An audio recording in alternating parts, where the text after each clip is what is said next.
Where do I even begin with this delightful little tale of interspecies diplomacy?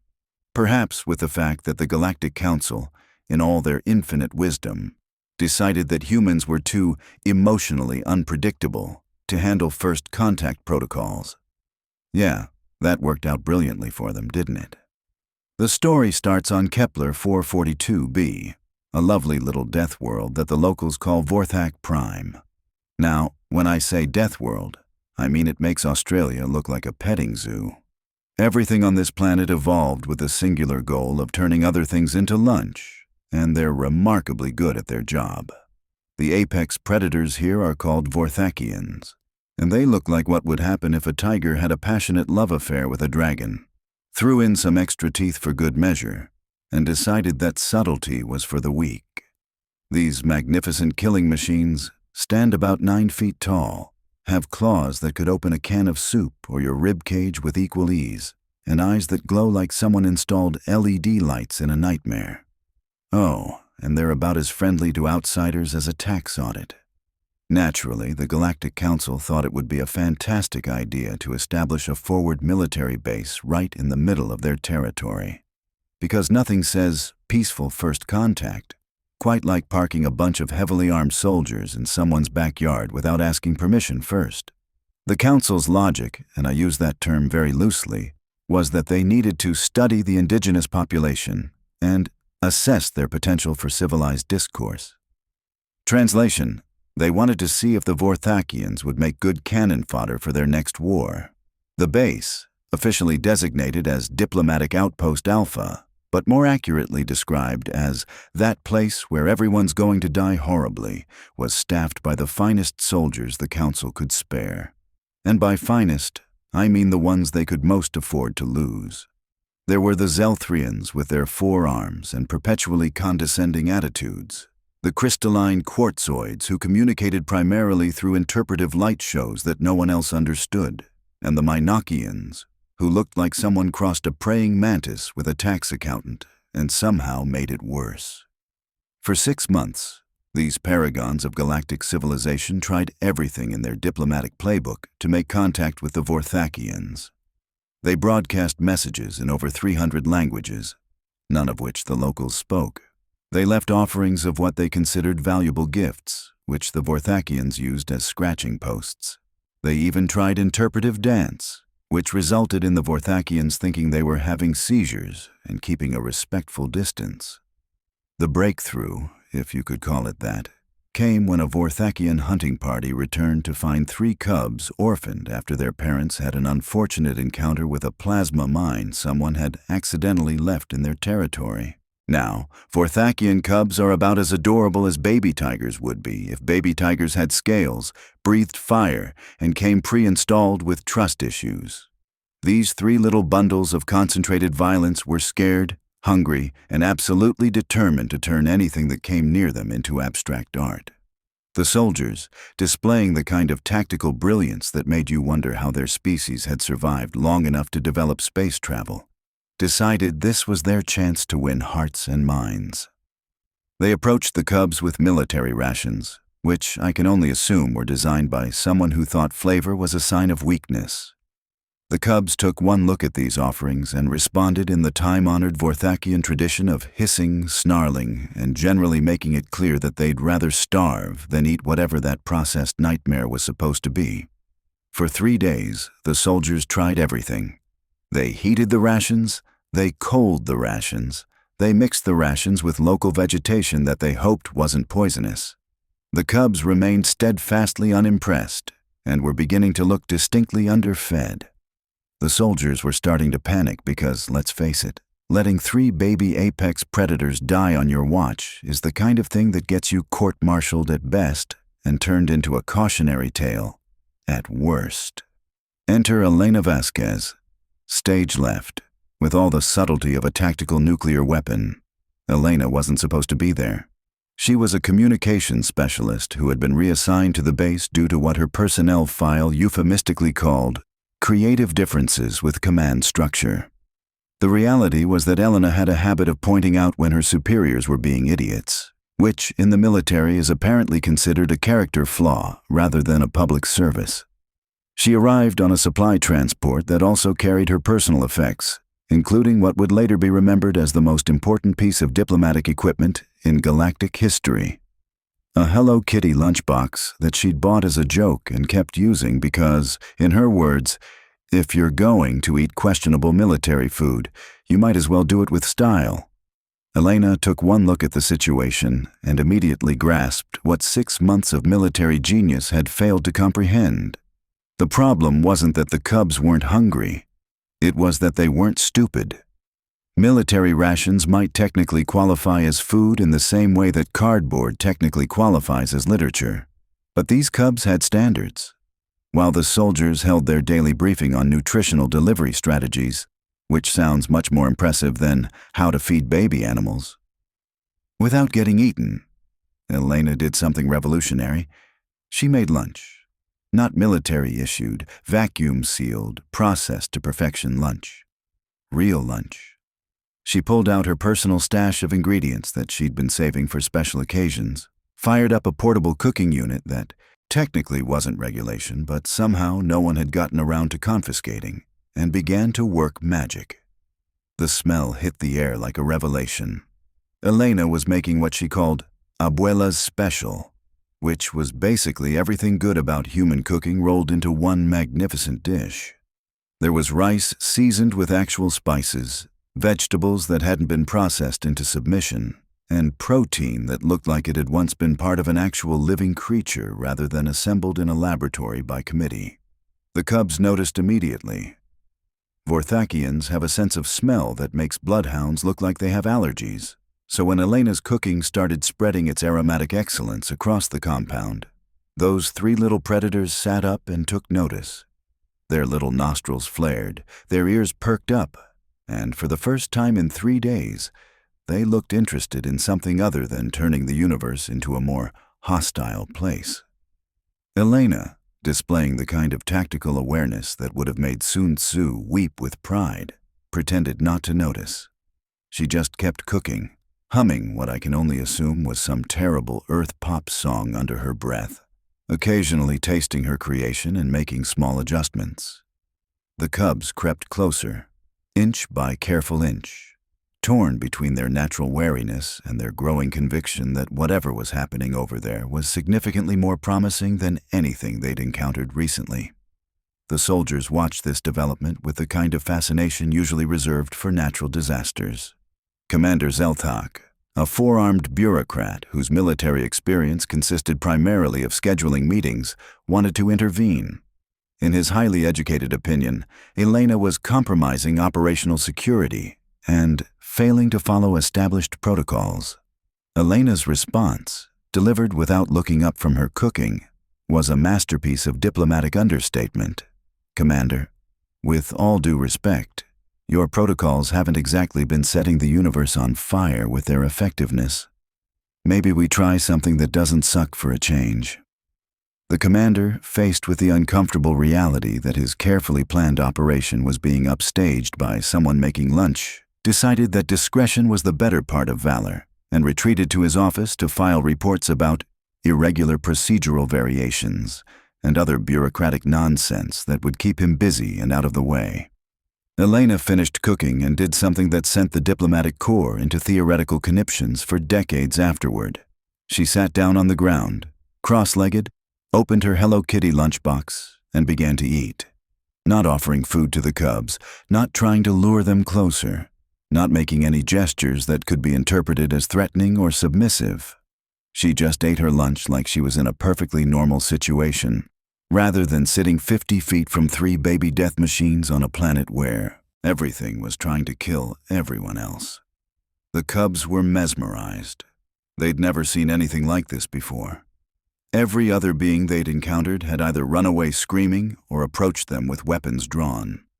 This strange, soft-looking creature was just sitting there, enjoying what smelled like the most delicious thing in the known universe, completely ignoring them while somehow managing to convey that they were welcome to come closer if they wanted to. The youngest cub, a little female with scales that shifted color based on her mood, made the first move. She crept forward until she was just outside what she calculated to be pouncing distance, then sat down and watched Elena eat with the kind of intense focus usually reserved for life-or-death situations. Elena, still pretending not to notice, made a small sound of satisfaction and began packing up her lunchbox. Then, as if it were the most natural thing in the world, she took out a small portion of her meal, placed it on the ground between herself and the cubs, and went back to eating. The little female cub looked at this offering with the kind of suspicion that would make a paranoid conspiracy theorist proud.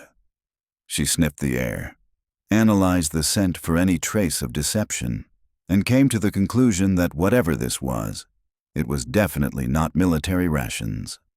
After a moment of internal debate that was almost visible on her scaled features, she approached the food. The first bite was tentative, careful. The second was more confident. By the third bite, her scales had shifted to what Elena would later learn was the Vorthakian equivalent of pure joy, and she was making small sounds of contentment that sounded like someone trying to purr through a mouthful of rocks. The other two cubs watched this development with the kind of intense interest that siblings reserve for each other's potential poisoning. When their sister didn't immediately fall over dead, they decided that maybe this whole trusting the weird alien thing was worth investigating. What followed was possibly the most civilized meal in the history of interspecies relations. 3 baby predators and 1 human shared lunch in companionable silence, with the occasional comment from Elena about the weather, the local scenery, or her opinion that military coffee was a crime against all known forms of life. The soldiers watched from a safe distance, documenting everything and trying to figure out how they were going to explain this in their reports. Commander Zelthak had given up entirely and was last seen muttering something about early retirement and transfer requests to somewhere civilized like a black hole. But Elena wasn't done rewriting the book on first contact protocols. Oh no, she was just getting started. After lunch, she did something that made the diplomatic observers question everything they thought they knew about interspecies communication. She played with the cubs, not in the carefully structured, scientifically monitored way that the protocols demanded. She just played. She found a stick and threw it, laughed when they brought back half a tree, and praised their hunting instincts when they demonstrated their ability to turn innocent objects into abstract sculptures through the application of claws. The cubs responded to this unprecedented treatment with something that no amount of military posturing had achieved: trust. They began following Elena around the compound like oversized, heavily armed puppies. When she sat down to work on communications equipment, they curled up nearby and napped. When she went for walks to check perimeter sensors, they padded along beside her like the world's most intimidating honor guard. The transformation was remarkable. These 3 terrified, aggressive little creatures became playful, curious, and genuinely affectionate. They learned to respond to their names, which Elena had given them after consulting exactly 0 people and considering approximately 0 protocols. There was Luna, the little female who had first tried Elena's cooking; Nova, a male with particularly impressive horns who had apparently appointed himself as Elena's personal bodyguard; and Cosmos, the smallest of the 3, who had claimed Elena's lap as his personal territory and defended it with the kind of determination usually reserved for matters of national security. Word of Elena's success spread through the compound like wildfire, and soon she was receiving visitors from every department. Scientists wanted to study her methods, strategists wanted to understand her techniques, and the commander wanted to know why she couldn't have done this 6 months ago, so he could have avoided the mountain of paperwork that was slowly consuming his office. Elena's response to all of this attention was characteristically direct. "It's not rocket science, people. They're kids, scared, hungry kids. You don't win them over with threats and processed food. You win them over by showing them that you care about them as individuals, not as subjects for study or potential military assets." This revolutionary concept, apparently known as basic human decency, sent shockwaves through the Galactic Council's established protocols. Emergency sessions were called, committees were formed, and learned experts spent countless hours debating whether Elena's methods could be standardized and taught to other diplomatic personnel. The cubs, meanwhile, were blissfully unaware that they had become the center of an interspecies diplomatic revolution. They were too busy enjoying life with their new favorite human, learning to play fetch with objects that would have terrified seasoned soldiers, and discovering that belly rubs were possibly the greatest invention in the known universe. The real breakthrough came 3 weeks later, when a full Vorthakian hunting party approached the compound. The soldiers immediately went to high alert, weapons charged and defensive, positions manned, expecting the kind of violent confrontation that had characterized every previous encounter. Instead, the hunting party stopped just outside weapons range and began making a series of complex vocalizations that the universal translators were having trouble processing. The sounds were unlike anything they'd previously recorded from Vorthakian communications, more musical than threatening, with harmonics that suggested multiple individuals working together. Elena, who had been teaching the cubs to play what she generously called fetch with objects that looked suspiciously like disarmed explosives, looked up and listened. After a moment, her face broke into the kind of smile that made seasoned warriors check their life insurance policies. "They're singing," she announced to the compound at large. "They're singing a lullaby." The hunting party, it turned out, wasn't there to retrieve the cubs or to wage war on the alien invaders. They were there to thank Elena for taking care of their young.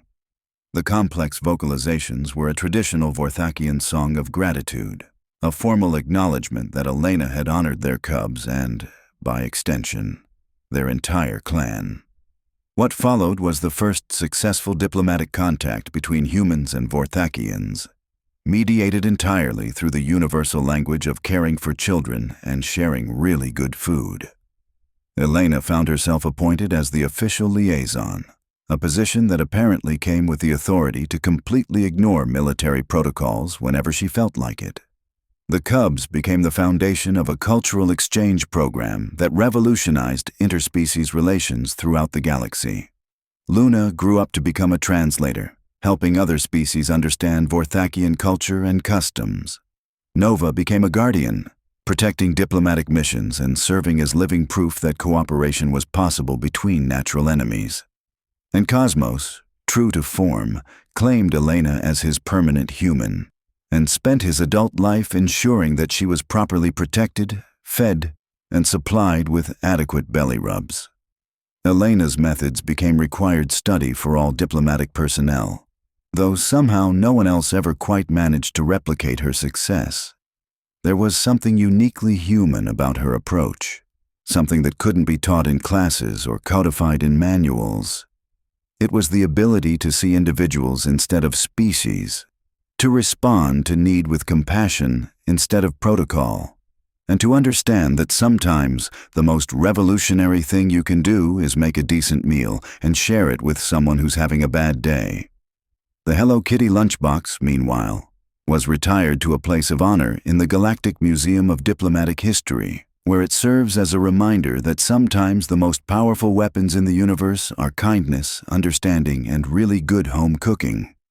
The Galactic Council eventually admitted that maybe, just maybe, humans weren't too emotionally unpredictable for diplomatic work. In fact, they decided that emotional unpredictability might actually be exactly what the galaxy needed more of. Who knew that caring about others and treating them with basic decency would turn out to be revolutionary concepts? And Elena. She kept her position as liaison until she retired, spending her days teaching other species the fine art of actually giving a damn about the beings around them. Her legacy lives on in every successful first contact, every peaceful resolution to interspecies conflict, and every time someone decides that maybe, just maybe, the best way to solve a problem is to sit down, make some food, and treat others like they matter. Because sometimes, in a galaxy full of advanced technology, complex protocols, and sophisticated strategies, the most effective tool of all is the simple human understanding that everyone, regardless of species, just wants to be seen, respected, and maybe offered a decent meal now and then. The Predator Cubs taught the galaxy that hunger isn't just about food. It's about connection, understanding, and the basic need to feel like you matter to someone. And Elena taught everyone else that sometimes the best diplomacy happens not in conference rooms or through official channels, but in the simple act of opening your lunchbox and making room for one more at the table. Not bad for a day's work, if you ask me.